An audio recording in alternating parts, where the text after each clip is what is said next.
foi o Senhor que nos conduziu a esse lugar. Te louvamos, Pai, porque nessa hora o nosso coração está como uma terra fértil, pronto, preparado para receber a semente da sua palavra. E eu te louvo, Pai, porque eu sei que a sua palavra não volta para você vazia. Não, antes ela cumpre em nós. Ela cumpre em nós aquilo que está determinado no seu coração. Nós te louvamos por essa noite. Nós te louvamos pela tua palavra. A tua palavra é tudo que nós precisamos, Senhor. E como somos gratos nessa noite, porque o Senhor tem derramado ela em nossas vidas todos os dias. Te louvamos, te agradecemos. O Senhor é aquele que conhece as mentes e os corações aqui nessa noite. E nós te louvamos pelo seu mover por meio de nós e através de nós, Senhor. No nome de Jesus. Se você crê, diga amém. Amém. Obrigada, louvor. Se quiser ficar aí, irmão, do teclado, pode ficar à vontade. Eu estou na paleta da cor, minha gente, mas não dava para eu cantar com eles, não. Se eu fosse cantar, minha gente, vocês iam embora. Aí era da vez que eu disse, pastor, acho que o senhor errou o convite e o dia. E ainda eu cantando, a gente não dava, acabava o nosso acampamento. Estou na paleta, mas não dá, não só é a paleta, né, gente? Cadê? Tem que ter voz. Só uma palhinha? Deus me livre, minha gente, dá não. Meu marido está me assistindo aí, vai dizer, Paminha, pelo amor de Deus, tudo menos cantar. Então, queridos, para mim é uma honra estar aqui nessa noite. Obrigada, pastor, pelo convite mais uma vez. E eu sei que Deus tem falado tantas coisas, né? Nesse tempo, nesses dias. Se você está aqui conosco desde de sexta-feira, quantas coisas o Senhor não tem falado ao nosso coração? Amém? Quantas coisas quantas palavras o Senhor tem lançado sobre nós, amados? Eu quero dizer uma coisa: o Senhor é bom. Amém? O Senhor é bom. Nos Salmos, o Senhor diz: celebrai com júbilo ao Senhor todos os moradores da terra. Tem morador da terra aqui? Servi ao Senhor com alegria, apresentai-vos a Ele com cântico. Sabei que o Senhor é Deus. Diga para o seu vizinho, diga: o Senhor é Deus. E foi Ele, e não nós, que nos fez povo seu e ovelha do seu pasto. Entrai pelas suas portas com ações de graças, e em seus átrios com hinos. Bendizei ao Senhor. Bendizei o seu santo nome, porque o Senhor é bom. Porque o Senhor é bom. Diga para o seu vizinho: o Senhor é bom. Diga: o Senhor é bom. Em todo tempo o Senhor é bom. Em toda e qualquer situação o Senhor continua sendo bom. Qual é a adversidade? Qual é o tamanho da porta? Qual é o material dessa porta? Não importa quão grande seja a porta, quão pesada ela seja, o material mais forte que ela seja, uma pequena chave abre essa porta. E nós temos essa chave, que é a fé do Senhor em nossa vida. A Bíblia diz que Ele mesmo repartiu com os seus medida de fé. A medida de fé suficiente para que eu e você pudesse abrir toda e qualquer porta que se apresente diante de nós. Qual é a porta que tem se apresentado diante de você, queridos? É uma enfermidade. Ei, a igreja do Senhor nunca se moveu.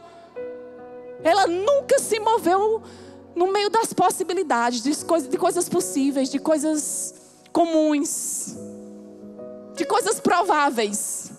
A igreja do Senhor, se você for ver de Gênesis a Apocalipse, ela nunca se moveu em meio a possibilidades. Se o que você está vivendo é uma impossibilidade, ei, você é a igreja do Senhor. Não faz sentido, mas o sobrenatural não faz sentido. Não faz sentido, os milagres não faz sentido. Não faz sentido andar sobre as águas. Faz sentido andar sobre as águas. Não faz sentido um morto de 4 dias ressuscitar. Não faz sentido. Não faz sentido uma virgem dar luz ao Salvador do mundo. Não faz sentido dar voltas ao redor de uma muralha e bradar e ela vir ruir ao chão. Não faz sentido. O sobrenatural não faz o Senhor tem nos levantado nesse tempo, para um tempo como esse, para ser exatamente resposta nessa geração. Respostas para as causas impossíveis. Ei, você é a resposta. Diga, eu sou a resposta. Vocês não. Mas é muito bom receber a resposta, né, minha gente? Eu prefiro, né? Ainda estou no nível de gostar mais, pastor, de receber as respostas. Mas vocês estão no nível que ser resposta é melhor. Mas sabe que a igreja foi levantada para ser resposta? Resposta do cansado, resposta do sobrecarregado, resposta do que está enfermo. A Bíblia diz, o Senhor diz: ei, estes sinais seguirão os que crerem. Os sinais vão seguir aos que crerem. Tem alguém que crê aqui, amados? Em meu nome. Quem crê em quê? No nome dele, no nome que é sobre todo nome, sobre toda e qualquer circunstância. Os sinais vão seguir. Em meu nome expulsarão os demônios, os enfermos. Imporão as mãos e os enfermos serão curados. Falarão novas línguas. É no nome, é crendo no nome, é crendo nele. E sabe, amados, você tem a fé suficiente. O que você tem é suficiente. Essa manhã a gente vinha chegando para o culto aqui. E quando a gente estacionou o carro ali, lá no estacionamento, que a gente foi descendo, tinha um menininho que veio pedir umas moedas. E na hora a gente não tinha um biscoito, não tinha nada no carro para eu dar para ele. E a gente desceu, já ficou super agoniado, porque não tinha nada para dar para aquele menino. Ele não ia dar dinheiro, ele estava tentando achar alguma comida para dar para ele. Interessante que tinha uma senhora lá no estacionamento também. Simples, mas arrumadinha. Ela estava com uma caixinha. E nessa caixinha tinha uns saquinhos com vários biscoitos, com cookies. E ela estava lá vendendo por R$1. E ela veio se aproximando do carro da gente. Aí ela disse: vocês querem comprar? É R$1 esses biscoitos. E a gente não tinha nada, minha gente. E aí a gente olhou para ela assim, antes de já responder, aí ela viu o menininho, ela disse: oh meu Deus, o que você está fazendo aqui? Toma um biscoitinho para você. Ela foi resposta, ela foi o que eu não fui. Eu já disse, a partir de hoje a gente vai ter que andar com um pacote de biscoito no carro, porque eu não vou deixar de ser resposta. Nós fomos levantados para ser resposta nesse tempo, nessa geração. Os dias são maus e piores ficarão, amados. Tenebrosos. Mas estamos aqui nesse tempo para sermos luz, para sermos resposta, para sermos aquela vela que não apaga, para sermos aquele que quando a pessoa se aproxima da gente encontra sempre a solução. Sabe, acho que vocês conhecem mais meu marido do que eu, minha gente, ele é lindo. É o pastor dos pequeninos. E sabe que lá em Soledade, as pessoas, todo mundo, seja prefeito, vereador, padre, pastores de todas as denominações, quando alguém vai procurar para pedir alguma ajuda, seja para internar alguém no centro de reabilitação, seja para ajudar uma criança, uma família, construir uma casa, aí eles dizem: eu não tenho como te ajudar não, mas vai lá naquele pastor dos pequeninos. Sabe o que é isso? Porque somos respostas. Eles sabem que se chegar para nós, eles vão encontrar de alguma forma uma resposta para a dor deles. E nós estamos aqui para ser alívio, resposta dessa geração. Para quem está com o rosto desvendado? Diante de um espelho, para quê? Refletindo o quê? A glória dele. A glória dele nos transforma. A glória dele nos transforma. Que glória é essa? A bondade. É a bondade dele. A bondade dele revelada a nós. E sabe, amados, o Senhor quer nos instigar nesse tempo. O mundo está celebrando a festa da carne. Nós estamos aqui celebrando no Espírito. Por mais difícil que esteja a situação na nossa vida, ou diagnóstico, ou o que está aparecendo, não importa. Não adianta você dizer para mim que pode estar na pior condição. Minha filha está aqui. Bia, fica de pé, filha. Fica, que você é linda. Dizem que ela puxou a mim, minha gente, não estou me acabando não. Bia vai fazer 17 anos. E toda vez eu conto esse testemunho, mas eu estou pregando, né? Eu posso contar ele sempre. Não adianta você me dizer que Deus não ressuscita mortos. Porque minha filha, aos 2 anos de idade, ela morreu. Eu estava grávida da minha segunda filha. Tenho 3, minha gente. Para você não pensar, meu Deus, quantas filhas essa mulher tem? Tenho 3. Bianca, Rebeca e Lorena. E eu estava grávida da minha segunda filha quando essa situação aconteceu. A gente estava na igreja. Jairo ministrando sobre o poder do nome de Jesus. E eu sentada na cadeira assim, logo na frente. Tinha tido um descolamento em placenta, não podia ir para a igreja, não aguentava mais ficar em casa, minha gente, que a gente tem que estar, sabe, congregando. Esse contato, como é que a gente se enche do Espírito? A Bíblia diz, enchei-vos do Espírito. Como? Falando entre vós, com salmos, hinos, cânticos. Esse estar junto, esse falar, vai nos aumentando. E eu não aguentava mais estar em casa, minha gente. Quebrei os protocolos do médico, fui para a igreja. Se eu vou devagarzinho, mãe, fui um pezinho atrás do outro. E a fé? Mas fui. Cheguei, sentei lá, de repente vieram me chamar. Já estava ministrando. Discipulado, domingo de manhã, tinha umas 60 pessoas na igreja. E o menino chamou já bem tenso. Aí fez, Pama, corre aqui. E eu não podia nem andar, minha gente, eu tive que correr. Nem lembrei mais de nada. Sei que eu corri, o gabinete ficava no acesso em cima, eu tinha que subir uma escada. A escada era bem alta, eu subi aquela escada, eu já fui vendo minha filha vindo nos braços do antigo departamento infantil, desmaiada. E quando eu peguei Bianca nos meus braços, ela já estava com os lábios todos roxos, ela não respirava, ela não tinha reação, a tia chorando, sem saber o que aconteceu, nem a tia entendia o que tinha acontecido. Sabe o que é isso, amado? Isso é os dados do maligno. Isso são as circunstâncias, é o dia mau que aparece para mim e para você, vai aparecer para você, querido. Está no dia bom, vai chegar o dia mau. Foi Jesus que disse isso. Mas ele disse isso, dizendo, olha, eu estou dizendo isso para vocês ter paz em mim. Ó mesmo. Tenha paz em mim. Ó, vou dizer isso para vocês ter paz em mim. No mundo vocês vão ter aflições. Que paz é essa que se encontra numa informação como essa? Ei, irmão, tenha paz, tenha paz. Que você vai ter aflição. Não é meio contraditório? E eu lembro que quando ele me chamou, eu peguei Bianca. E amados, naquela hora a minha fé, quando eu comecei a olhar para aquela condição de Bianca, olhar para o natural, porque, amados, como eu disse, a igreja não se move pelo natural, o sobrenatural não tem nada a ver com possibilidade. Quando eu e você for olhar para relatórios, para o natural, a nossa fé vai se esvair. E a minha fé foi saindo, eu olhei minha filha, as enfermeiras, eu disse, tinha 2 enfermeiras da cidade, que na época eram as médicas da cidade, lá em Soledade. Não tinha médico no hospital, elas eram médicas. E elas faziam parte da igreja. E eu mandei chamá-las, elas veio, tiraram a roupa de Bianca, fez todos os primeiros socorros, para ver se Bianca voltava e nada. E eu lembro que já ministrando, sem entender nada, só vendo um movimento, e ele continuando falando que o nome de Jesus tem poder, que o nome de Jesus tem poder. E eu lembro que chamaram ele, um diácono muito habilidoso, disse, pastor, corre que Bianca morreu. Lá de fora, minha gente, olha como ele era treinado.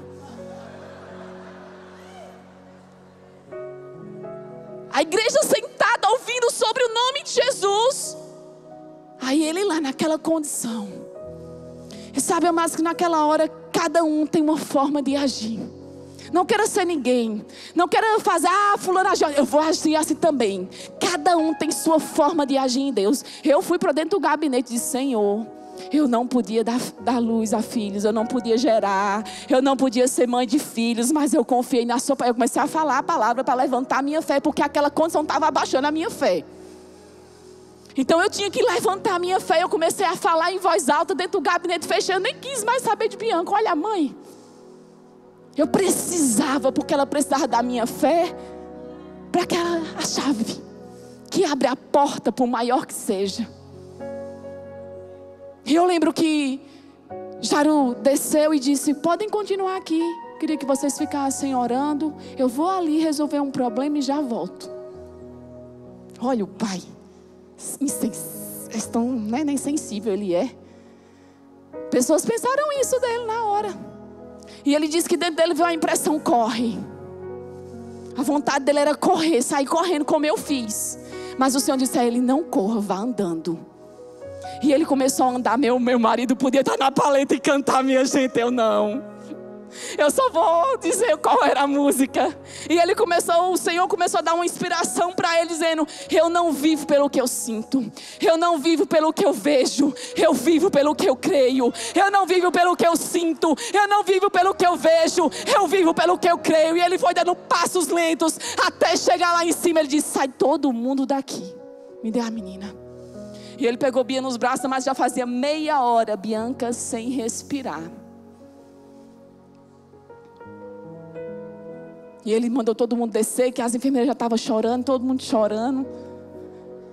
Já vendo o luto, já vendo o caixão, já vendo aquela cena, né? Porque vem o quadro inteiro. Eu disse: Pai, mesmo que dentre os mortos, eu sei que o Senhor é capaz de ressuscitar a minha filha. Foi o Senhor que me prometeu. E Jairo pegou Bianca nos braços, começou a andar com ela e disse: Bianca, em nome de Jesus, volte. Eu te ordeno, Bianca, eu sou teu pai. Eu te ordeno em nome de Jesus, volte. E Bianca lá. Ele disse pela terceira vez, amados. E Bianca saiu como que de um afogamento. E aí ela meio que desacordou novamente, mas ficou respirando. E ele me entregou Bianca e voltou para terminar o culto. Porque na verdade essa tem que ser a nossa postura. Independente do quadro, independente da situação. Ei, amado, se levante. O que é que está te faltando? Qual é a sua condição hoje? Deus é bom. Deus é bom. Deus é bom em todo tempo. Bianca não tem sequela nenhuma. Tá aí linda, vai fazer rema esse ano. E servir ao Senhor com a vida dela. Porque se ela voltou aqui, tem um propósito para ela cumprir aqui. E ela vai cumprir. E sabe, amados, eu quero lhe mostrar esse testemunho para dizer uma coisa.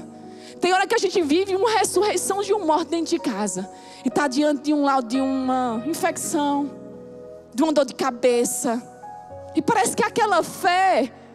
A fé daquele dia não funciona, é todo dia a fé de hoje. É o relacionamento de hoje, é a comunhão com Deus hoje. O Senhor quer antecipar coisas para mim e para você. O Senhor é um Deus de antecipação. Ele antecipa coisas para ti, poupar a sua família, poupar os seus filhos. Nessa comunhão de olhar frente a um espelho, a sua glória, sendo transformados pela sua bondade. E o Senhor vai nos antecipando por coisas. Sabe, na Segunda Guerra Mundial. Deixa eu ver a hora, minha gente. Em 1945, na Segunda Guerra Mundial, quando os Estados Unidos e o Japão foi ter o confronto entre eles. O Japão atacou uma base naval mais importante dos Estados Unidos. E os Estados Unidos ficou revoltado. E disse: a gente vai agora contra-atacar. E eles, toda vez que as forças táticas planejavam como ia ser a forma de ataque, que eles iam, não dava em nada. Era interceptado. Nunca dava certo. E aí eles começaram a não entender o que é que está acontecendo. Toda vez que a gente faz um planejamento, um código tático, ele é interceptado, ele não chega nem a acontecer. E aí eles descobriram que os japoneses, tinham japoneses, né, que falavam inglês. E eles estavam decifrando os códigos que eles estavam fazendo para ir atacar o Japão. E aí eles mandavam por antecipação os códigos que ia acontecer. E aí o Japão dava o burro na água. Não dava certo. E aí se levantou um tenente lá dos Estados Unidos, um americano, e ele disse: eu tenho uma nova tática. Existe entre nós aqui no exército, pessoas que são de uma tribo indígena, que eles são o único lugar que falam uma única língua diferente do inglês, que é o navarro. E eles falam essa língua. Então a gente vai fazer agora, eles estão entre nós, eles vão treinar os nossos tenentes da parte tática e vai ensinar essa língua navarro a eles. E aí, agora as estratégias vão ser feitas não mais no inglês, mas na língua navarro. E aí eles mudaram. Eles ensinaram a língua para aquele povo que estava fazendo os códigos táticos. E começou a ensinar em navarro, e agora é em navarro. E aí os japoneses que estavam ali infiltrados, eles não conseguiam entender. Porque eles não falavam navarro. Eles falavam inglês, eles falavam japonês, mas não falavam navarro. Ei, amados, o Senhor nos selou com o Espírito, com uma língua única. Que quando nós começamos a orar em outras línguas, o diabo fica sem entender. Assim como o japonês não entendia, de repente, amados, uma bomba em Hiroshima, 3 dias depois em Nagasaki.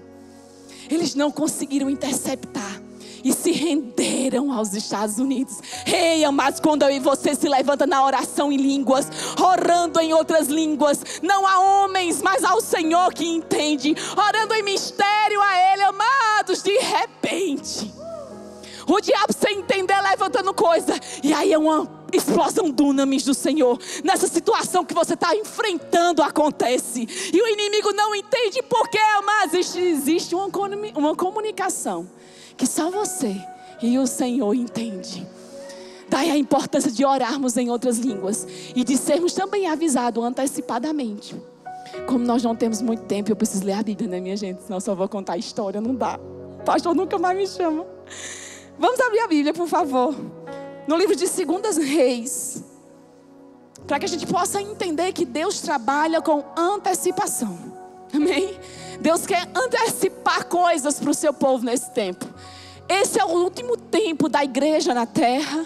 Nós temos visto sinais sobre isso. E, mas eu lhe digo uma coisa: o final de tudo isso é vitória. Não importa o que vai ter no decorrer. O que importa para mim e para você é entender qual é o final e ficar com Ele. Não soltar esse final. Uma só palavra vindo da parte de Deus, ela é o suficiente para mudar toda e qualquer situação. Então fica com a palavra, fica com os comandos do Senhor, porque Ele quer antecipar coisas para a sua igreja nos últimos tempos, para a gente entender artimanhas que o inimigo está querendo levantar e a gente ser antecipado dessas informações. No livro de 2 Reis, capítulo 6, eu vou dar uma resumida. O rei da Síria, ele estava em guerra com Israel. E aí ele tinha se juntado para atacar Israel. E aí nessa situação toda, ele não entendia, porque toda vez que ele ia atacar Israel, Israel já estava se defendendo. Quase a história dos Estados Unidos e Japão. E aí eles já estavam se defendendo. E aí o rei disse: como é que pode? Toda vez que eu penso em algo, planejar que a gente vai atacar, Israel já está na defesa. E dá com burro na água mesmo, não acontece nada. E aí o rei foi ficando furioso. E aí o rei fez uma assembleia, uma reunião com os seus comandantes, chamou todos lá e ficou lá com eles. E ele disse: pronto, a gente agora vai entender o que está acontecendo. Porque tem um fofoqueiro aqui no nosso meio. Vocês nem são, né, minha gente? Graças a Deus. Mas tinha um fofoqueiro lá no meio. E ele disse: só pode ter alguém que sabe a informação do nosso plano. Vai lá no rei de Israel e avisa o que vai ser. Porque tem que ter alguém aqui dizendo. E aí vamos lá. Justamente para o verso 11. Então, tendo se turbado com esse incidente, o coração do rei da Síria chamou ele e os seus servos e lhe disse: não me farei saber quem é dos nossos que é pelo rei de Israel. Revoltado ele estava. Respondeu um dos servos: ninguém, ó rei, meu senhor, mas o profeta Eliseu, que está em Israel, faz saber o rei de Israel as palavras que falas na tua cama quando tu dormes. Amado, você já pensou sobre isso? Aqui no meio da gente não tem ninguém, rei, não lá dizer para ele não. Mas lá, não está aqui não, está lá, quem diz? O profeta Eliseu lá mesmo, ele faz o rei de lá mesmo saber. Tudo que você intenta planejar quando se deita, ele faz o rei saber. antecipação. Um Deus que trabalha com antecipação. O Senhor antecipando para Eliseu justamente o que o rei estava tentando fazer. O Senhor mostrava para Eliseu e Eliseu falava para o rei: ó, eles vão vir assim, ó, vai fazer assim. Aí o rei se preparava e nada acontecia. E aí a Bíblia diz que então enviou para lá cavalos, carros. Ele disse no verso 13: ide e vê de onde ele está, para que eu mande prendê-lo. Foi-lhe dito: está em Dotã. Então enviou para lá cavalos, carros e fortes tropas. Chegaram de noite e cercaram a cidade. Tendo se levantado muito cedo o moço do homem de Deus e saído, eis que tropas, cavalos e carros haviam cercado a cidade. Então o seu moço lhe disse: ai, meu senhor, o que faremos? E ele respondeu: não temas, porque mais são os que estão conosco do que os que estão com eles. Orou Eliseu e disse: Senhor, peço-te que lhe abra os olhos para que veja. O Senhor abriu os olhos do moço e ele viu o monte estava cheio de cavalos e carros de fogo em redor de Eliseu. Ei, amado, celebra, porque Deus é o mesmo ontem, hoje e será sempre.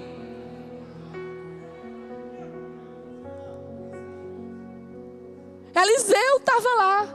Pensa que ele morava... Minha gente, eu moro no sítio. Ah, meu Jesus. Eu acho que o moço Eliseu estava no sítio, que acorda bem cedinho. Acho que era 5 horas da manhã que ele saiu, né? Muito cedo. Aí acho que o bichinho foi lá tomar um solzinho, vitamina D. Cadê o pastor? Né? Tomar uma vitamina Dzinha lá, orar. E aí ele estava lá, quando ele saiu, ele viu aquela condição. Que é isso? Que é isso? Que tanta gente é essa? Que exército é esse? Por um homem. Meu marido costuma dizer: pode estar o Maracanã lotado de demônios, nas arquibancadas, no campo, você sozinho lá no meio, ainda assim você é maioria.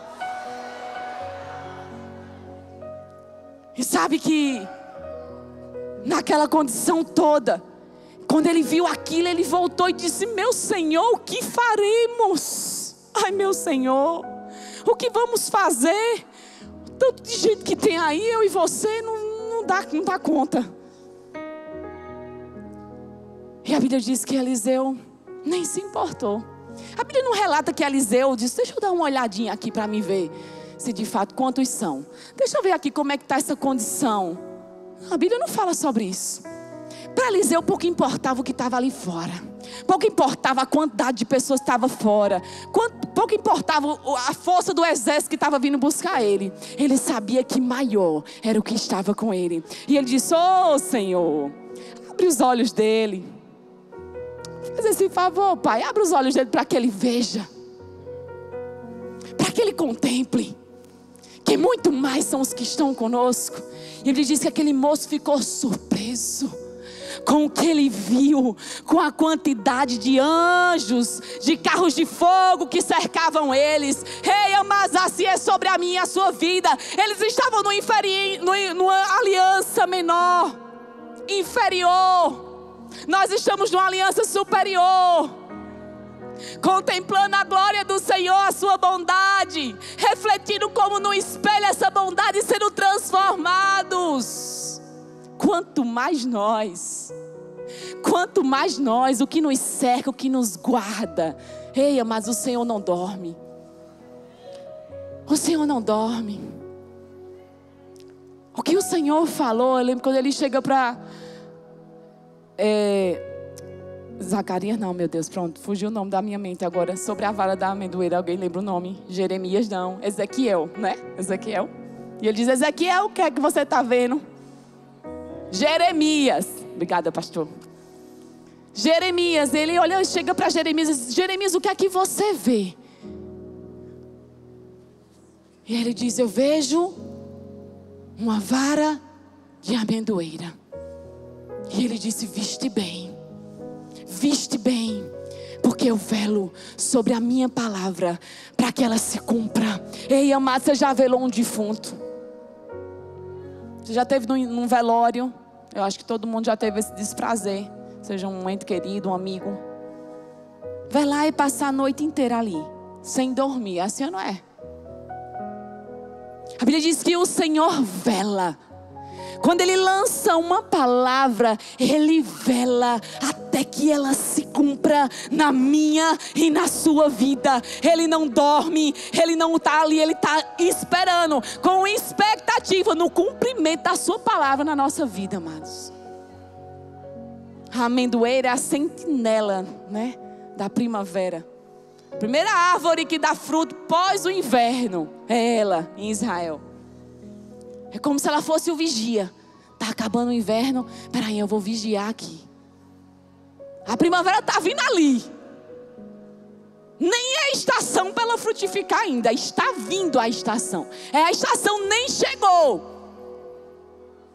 E ela já está dando fruto.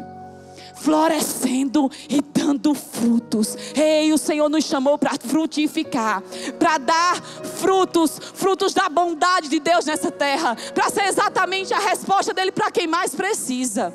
Eu queria que colocasse a imagem. Mas que flor linda, né?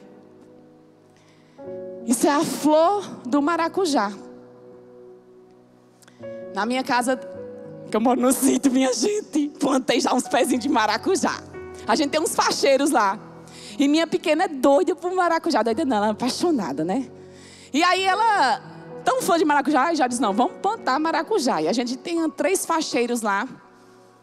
E plantamos os pés de maracujá. Mas e um deles, de repente, quando dá meio-dia e meio, ela abre. Várias flores dessas. É a passiflora, né? Que tanta gente conhece. E ela se abre e eu disse, gente, que flor linda é essa? Aí eu fui lá e fiz uma foto bem de perto. E comecei a contemplar essa flor. Mas vocês conseguem ver que coisa mais linda? O Senhor criou uma flor dessa forma. Com tanta beleza. Ela é bem grandona, minha gente. Uma flor imensa. E eu fiquei olhando para ela. Só que aí meu pé de maracujá tinha umas 50 flores dessa. Essa beleza todinha só dura um dia. Diga para o seu vizinho, um dia. Se ela não for polinizada, fecundada, ela fecha e cai. Um dia. Meio-dia e meio ela abre. Mais ou menos 6 da noite. Se ela não for polinizada nessa época, ela cai. Tanta beleza. Aí o Senhor diz, né? Não andeis ansiosos por coisa alguma. Olha as aves do céu, elas não estão nem preocupadas, elas não juntam em celeiro, não estão preocupadas com o que vão comer. Olha as flores do campo, que se veste tão belamente. Quanto mais nós, seus filhos, que Ele não poupou o seu único filho, antes o entregou por amor de nós. Aí eu disse, não tem lógica, eu tenho um pé tão bonito desse, ele não dá fruto. Só tem um maracujá, minha gente, grande, vem muito suco. Bom, acabou, eu disse, não pode. Minha terra é fértil, frutífera, vai dar muitos frutos. E aí eu comecei a estudar sobre... A mulher do sítio tem que estudar da plantação, né, minha gente? Fui estudar sobre como fazer o meu pé de maracujá dar frutos. E aí eu vi que, na verdade, a gente, se não tiver essas abelhas, é uma abelha específica que faz essa fertilização do maracujá. Se você não tiver ela perto, você pode fazer com cotonete, você ser a abelhinha. Eu disse, você é essa abelha. Peguei um cotonete. E aí você vai lá no pólen da flor, passa na flor de outro pé. Não pode ser do mesmo pé. É na flor do outro pé que você vai lá e passa. E aí, essa flor se fecha. Se for fecundada, o fruto vai nascer de dentro dela. Não pode ser da mesma planta, tem que ser da planta diferente. É o falar entre nós com salmo, sabe? De polinizar a fé, de levar a fé um para o outro, de estar animando um outro, fazendo a gente gerar frutos. É no outro pé, é no pé do seu vizinho, amados, que você tem que se levantar dessa palavra que você tem recebido e falar. Fale fé, fale a palavra. Fique com a palavra. Porque de que adianta essa belezura? Ela é um perfume maravilhoso. Se ela não der fruto, de nada serve. De nada serve a gente ter tanta beleza, as pessoas contemplarem em nós tanta beleza do Senhor, até aroma. Mas e os frutos? É os frutos que nutrem, é os frutos que saboreiam, é os frutos que fazem a diferença. É os frutos do Senhor na nossa vida, amados. O fruto de bondade, como João Gabriel falou, tudo se caminha somente para uma só, que é o amor. O amor do Senhor na nossa vida nos faz, amados, andar numa operação que a gente não tem nem ideia. Estamos já encerrando. Um tempo desse lá na ONG, a mulher da merenda, ela chegou pra gente e aí ela disse: pastor, a gente só tem a mistura, minha gente, na nossa terra é a carne. Não sei nada de vocês, mas para mim, quando eu morava em Campina, para mim carne, aí a gente vai ter a carne do almoço. Quando eu fui morar em Soledade, a mistura, mistura o quê? Vai misturar tudo? Até que eu entendi que a mistura para eles era a carne. E aí ela chegou para Jair e disse: pastor, a gente não tem a mistura das crianças de amanhã. Aí hoje foi o último dia da mistura que tinha. A gente tinha ganhado uma doação de muitas carnes, que passou assim, amados, muito tempo. E aí quando ela avisou isso pra gente, Jairo ficou, quando ele recebe esse tipo de informação, ele se aquieta, ele se reserva. Ele vai conversar com o Senhor. E aí ele disse: vai chegar, não sei como. Ele olhou a conta da ONG, não tinha recurso para comprar. O rapaz que faz entrega pra gente quando não tem recurso, não estava. Ia chegar só as coisas no mercado dele no outro dia, depois do dia amanhã, no caso, 2 dias depois. E não tinha como ter a mistura das crianças. E sabe, amados, de repente, quando eram umas 5 horas da tarde mais ou menos, o celular de Jairo toca. Isso foi 9h30 da manhã, quando a gente serviu a merenda, que a mulher falou. E 5h30 da tarde mais ou menos, o celular dele toca. E era um homem que disse: pastor, onde é que o senhor está? Porque tem um homem aqui que está com um caminhão aqui e quer falar com o senhor. O senhor tem como vir aqui no trevo? Explicou lá o local e Jairo foi. Esse homem, ele estava com uma grande carrada de empanado de frango. Grande, amados, era grande mesmo, um caminhãozão fechado. E ele estava indo fazer o entrega em Soledade, em região. E aí, o rapaz que tinha mais de um mercado, não só em Soledade, como tinha outros, foi querer barganhar com ele sobre o preço, tinha acertado uma coisa, e quando chegou na hora com a carrada, ele foi mudar a situação. E aí, no fim, o negócio não deu certo. E aí ele ia voltar para a cidade dele com essa carrada. Mas ele ficou tão revoltado com esse homem, que ele disse: eu não vou voltar, não vou vender mais a ninguém, eu vou dar isso. Aí ele parou o caminhão e disse: vocês conhecem? O homem não era da cidade, ele não conhecia ninguém. Vocês conhecem alguém da prefeitura, da ação social, sei lá, que trabalha com criança, com merenda, com o que for, que eu quero dar essa carrada de empanado de frango? Aí tinha um rapaz lá que já é bem conhecido, né? E aí o rapaz disse: prefeitura, ação social, não conheço não, mas eu conheço um pastor.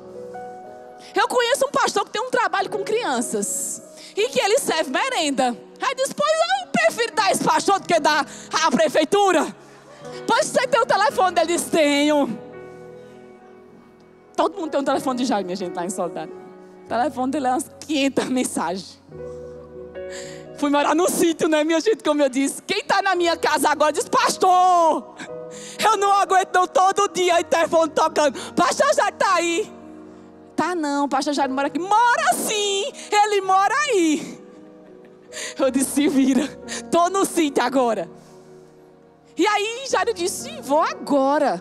Aí Jairo chegou lá e disse: minha gente, era um caminhãozão daqueles fechado, grande.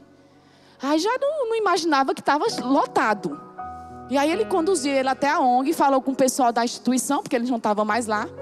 Ei, pessoal, vem que tem um pessoal que vai doar umas coisas aqui para ajudar a descarregar o carro, que ele está só. Aí o pessoal veio, aí os pais das crianças moram lá no bairro, é um bairro bem carente da cidade, estava passando, tudo em gosto do projeto.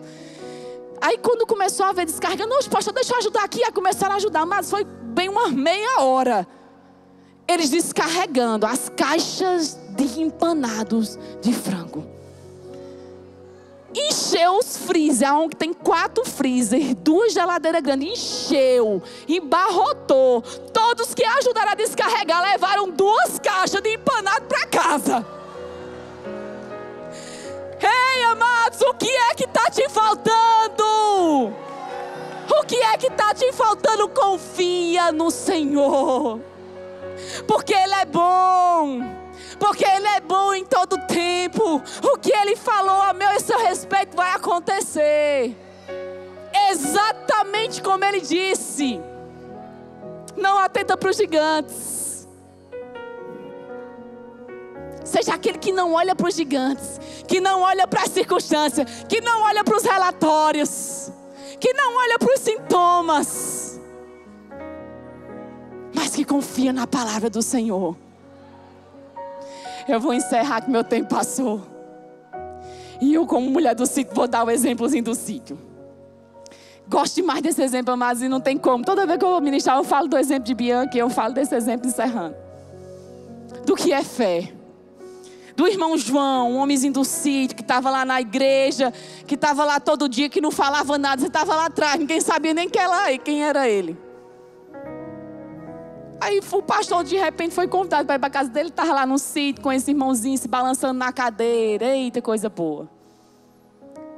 E ele lá naquela condição. Aí o pastor disse, eu vou saber agora se o irmão João está entendendo o que eu falo. Porque eu acho que ele não entende nada do que eu falo. E ele disse, irmão João, o que é fé para você, irmão João? Me diga se você sabe o que é fé. Aí ele disse, fé, pastor?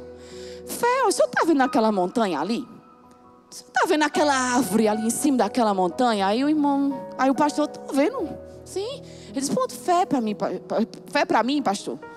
É Deus me dizer, ó, vá lá naquela montanha. Tá vendo aquela árvore? Suba naquela árvore, naquele galho, na ponta do galho, fique lá sentado. Eu vou lá para aquele penhasco, eu subo naquele galho, eu sento naquele galho e eu fico lá sentado. Aí o pastor disse, entendi que fé é essa para você. E ele disse, eu estou lá sentado, pastor. Naquele penhasco, naquela altura, de repente, eu olho para trás e vejo o diabo com um serrote cortando o galho que eu estou sentado. E eu volto e continuo sentado naquele galho. De repente cai o diabo com o serrote para um lado, cai a árvore para o outro, mas o galho que eu estou sentado permanece lá. Porque é a palavra do Senhor que sustenta aquele galho, não é o tronco, não é as raízes. Ei, amado, quem nos sustenta é o Senhor. É a palavra dele que nos sustenta. Você pode ficar de pé. Você pode erguer suas mãos. E ser grato a Ele por essa palavra. E ser grato a Ele porque a palavra dele é sobre a sua vida. Onde está a morte, a sua vitória?